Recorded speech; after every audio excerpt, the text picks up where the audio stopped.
So thanks for inviting me to the meeting. Sorry about the technical glitches. So this, yes, this is developed between medicines management team and Sarah Humphrey. So I have effectively built what I was asked to build. I'll show you through it. And then I think in terms of when you start using it, there's things that we need to change or adjust or, you know, just make a bit easier to use, then I'd welcome all your feedback and we'll adjust it as appropriate.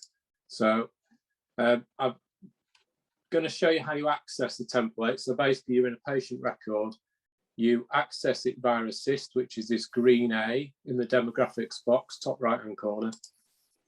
And then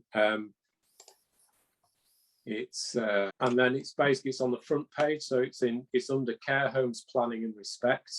And it's here, SMR. The other place you can find stuff in Assist is in A to Z. So if you go in the A to Z, go to S, and then you'll find structured medication review there. So you can access it either of those two ways. And then you just click it on the front page. So this is built around, Tracy asked me to build it around the 7 steps to appropriate polypharmacy. So that's what I've done. So this is the front page. Just a bit about the 7 steps at the beginning. And then this window pane here, this will show the last structured medication review entry.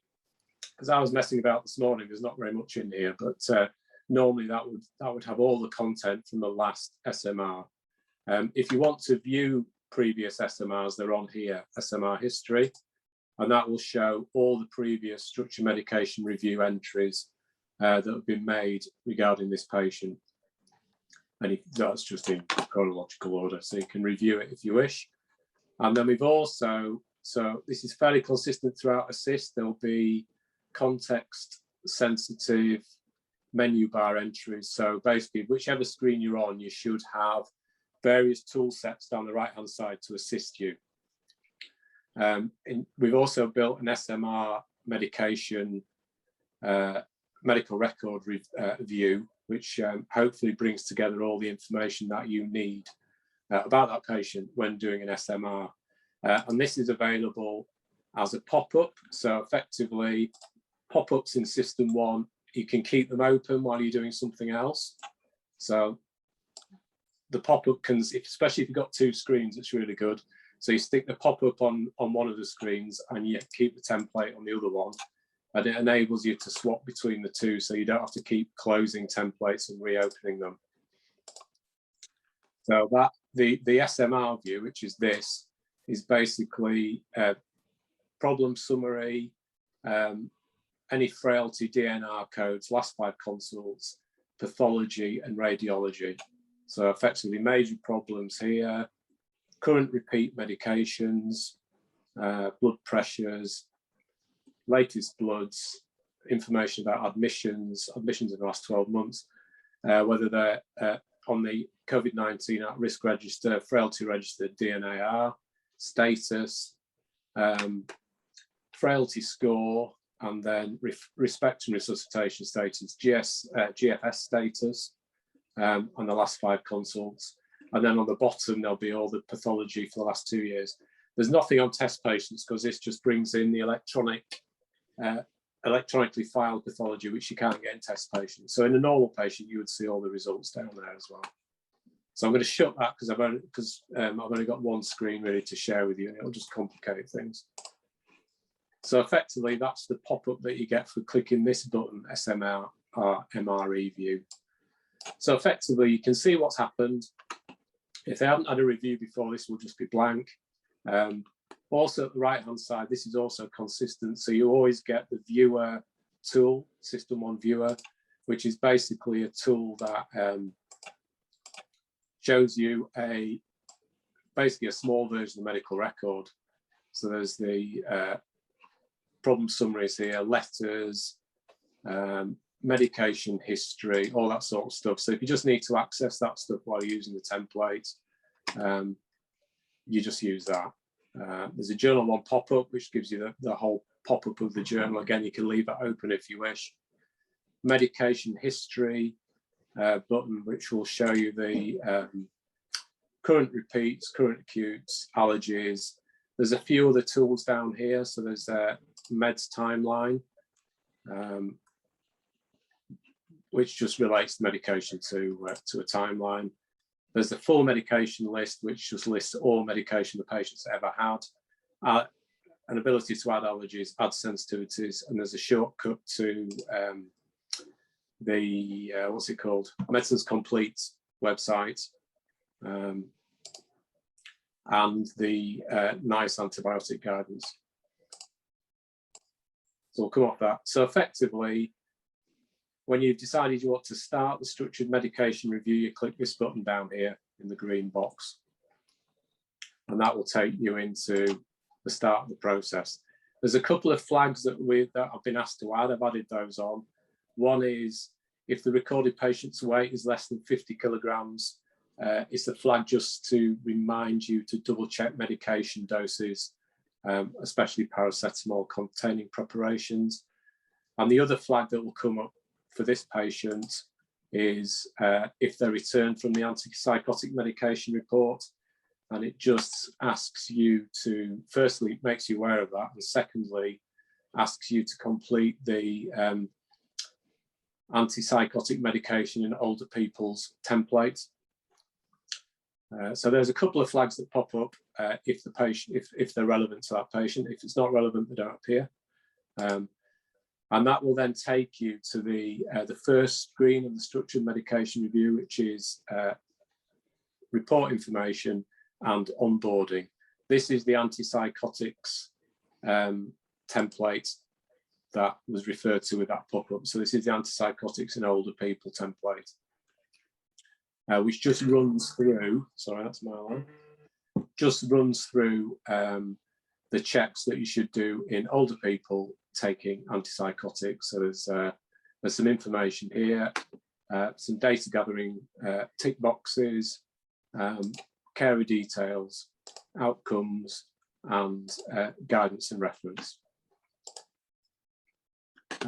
So for the onboarding part, these are the medicines management team onboarding reports for patients that should be undergoing SMRs.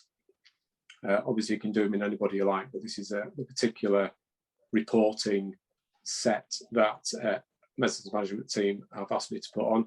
So effectively, if your patient is in a report, you will get a green tick next to the report. If they're not in a report, you'll get a red cross. So in the case of this patient, they are over 18 and they have been prescribed an NSAID and anticoagulant. They're over 18, they've been prescribed an opioid without a laxative on repeat. They have potentially complex problematic polypharmacy, and they have dementia.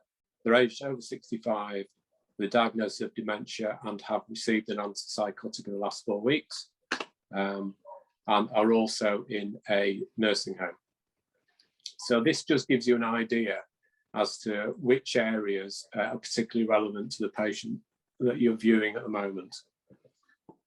This is the onboarding part. So this is just about, you know, bit of coding. Do they live in a care home, supported home? Have they got severe frailty? Are they on polypharmacy? The type of review you're doing, whether it's a new consultation, a follow-up, all the data required to monitor the SMR. There will be, Sarah's asked me to put something in around severe frailty just to make sure we don't inappropriately code that. I just need to build that, but if you tick that, it will take you to the Rookwood score and ask you to do it to make sure we don't overcode. I think that's pretty much everything for that page. I think I just need to admit somebody. Yeah, I've done that. So this is the onboarding part. So this is why you're doing the SMR, which reports do they fall into, the onboarding tick box coding, and then effectively this takes you through to the structured medication review process itself. So tick on that, And then this takes you through the 7-step process. So this is, apologise, I'm sure I'm teaching you all to suck eggs, but I'll just quickly whip through it. So these are the 7 steps. What matters to the patient? Need, review for essential drugs. Need is review for unnecessary drugs. Therapeutic objectives achieved, safety, cost effectiveness, and patient centeredness. So these are effectively free text fields here. So you can type in there whatever you like, but they've also got supporting pro formas, which give you sort of aid you in working through this. And these can be accessed using this notepad with a green cross on it. So for what matters to the patient, if these are effectively just taken off the 7 steps document, and just give you little prompts as to the kind of entries that are recommended. So if you wanted to use those prompts, you would just highlight them, click OK, and it would bring it into this field. And then you could type whatever you like on top of that. So there's prompts throughout, so they just give you a little bit of a guide as to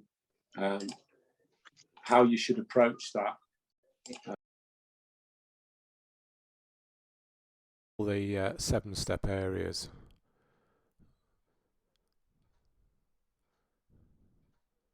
So safety, and then the outline for cost effectiveness, and then finally the SMR plan and the plan summary.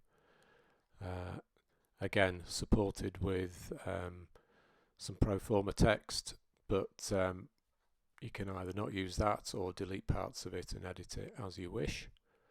So it's a very flexible tool in terms of how you use these boxes and how comprehensive you are with your entries, depending on the requirements of this particular SMR. So the above the notepad with the green cross on is the entry button for the data entry template. So this is this works alongside the free text to enable you to code certain areas of the 7-step process. As you can see here, it's the usual tick box approach. If you need to add any text to those particular codes, then just in the normal way, you just tick the pencil icon. And this is another way to access the coding template is via the SMS Coding Lifestyle panel button, and then the panel below it, the window panel, will populate with your codes. Above that, various metrics. These are data entry panels, so you can enter data, but will also show the latest entries if they're in the record, and the timeline for that are shown in brackets. So blood pressure would be in the last 3 months, pulse rate would be in the last week, etc. Weight, BMI, EGFR are all in there, and you just populate them as you wish. And then down the right hand side is the SMR toolbar. So the usual assist type tools at the top: System 1 Viewer, Journal pop-up, medication history, results pop-up, and access to Assist GP pathways. And then below there are some very specific SMR tools. So the Optimize FDB tool, which analyzes a patient's medication and advises as per the optimized rule set, which is input to with national guidelines and local guidelines by the medicines management team. And then you can view the recommendations and action them or not.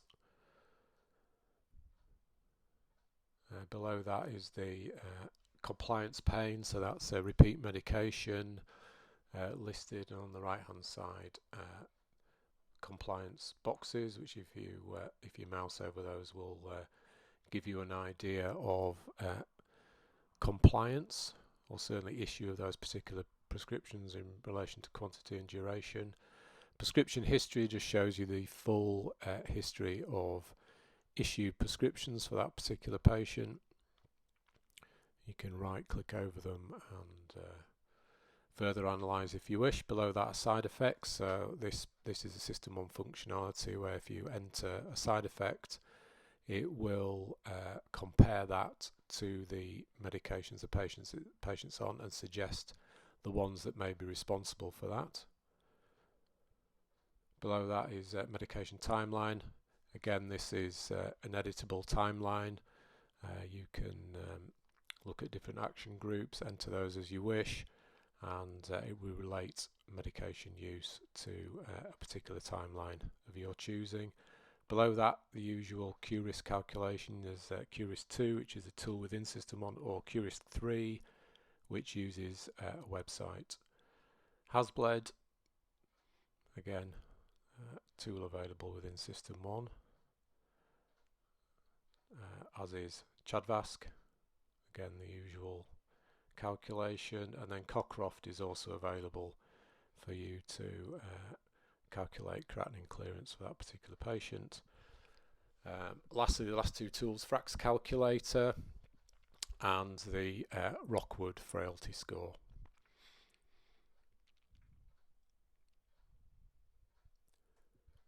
Below that we've got Medi-Check, which is an anticholinergic load calculator. Unfortunately, this is very manual, but you need to enter the medication and